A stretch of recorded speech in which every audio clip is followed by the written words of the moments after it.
Here, in my seaside hometown of Avalon in the north of Sydney, there's one single winding road that snakes its way into town. And while the view itself is enough to draw interest, what makes it really curious is a tradition where people put up signs along the telegraph posts that line the entrance to the town. Happy birthdays, social justice issues, community engagement, you name it, there's a sign for it. And I've lived here my whole life, but I've never known where they came from. Maybe it's time to find out.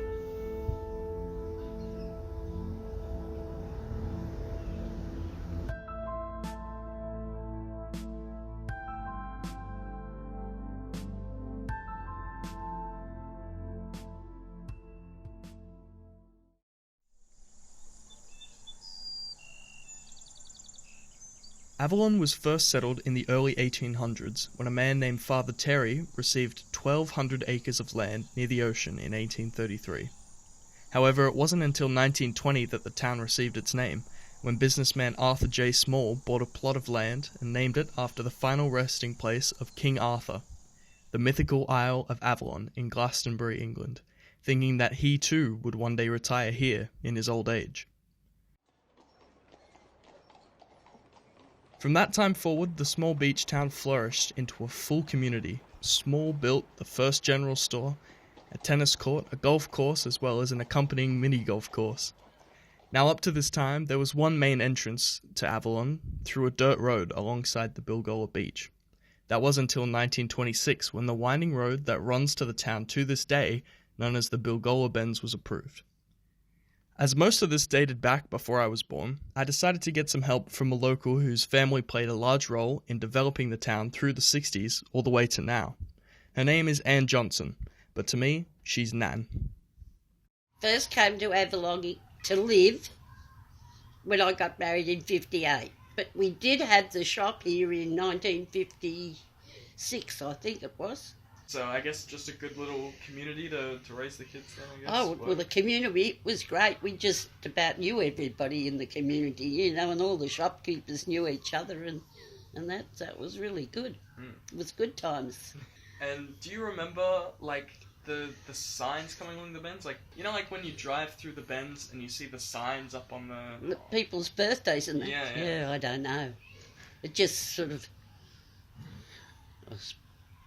probably been there, going there for 20 years, I suppose. But I can't remember much before that. And while Nan didn't know where the tradition of the signs on the bends came from, the Avalon Beach Historical Society, a fantastic organisation that holds records of our history, helped provide me with some early development footage of the bends and other stills used in this film. But even their leader, Jeff Searles, wasn't sure where the signs came from either. It seems as though they appeared out of nowhere. And frankly, I can live with this mysterious yet somewhat unsatisfying explanation. See, this road has piqued my interest since I was young. I love to imagine who put up the signs, and who were they for, and why? Why go to the effort of covering these telegraph poles with homemade signs just to wish someone happy birthday? And while I didn't understand it, papers from across Sydney certainly did. They became the subject of multiple news pieces on the sometimes outrageous editions produced by the community. This one, where a woman's asked to be married only to reveal the lover actually wanted to break up, was the talk of the town for quite a while back in 2009. Papers like the Daily Telegraph had articles commenting on the signs and looking into where they came from, to no avail. As I found out while producing this piece, it's not easy to find people associated with the signs when all you have to go off is a first name. And while this example was humorous, there are many other types of signs that riddle these telegraph posts. From happy birthdays to social justice issues to love letters, I always like to wonder what that sign means to the person it was meant for. And now that I'm older, I understand why these signs are still being posted today. Because it's easy to wish someone a happy birthday on Facebook, but there's something sentimental about going to the effort of making a sign for that person. I hope that one day, maybe I'll return to Avalon after many years away to find a sign welcoming me back home.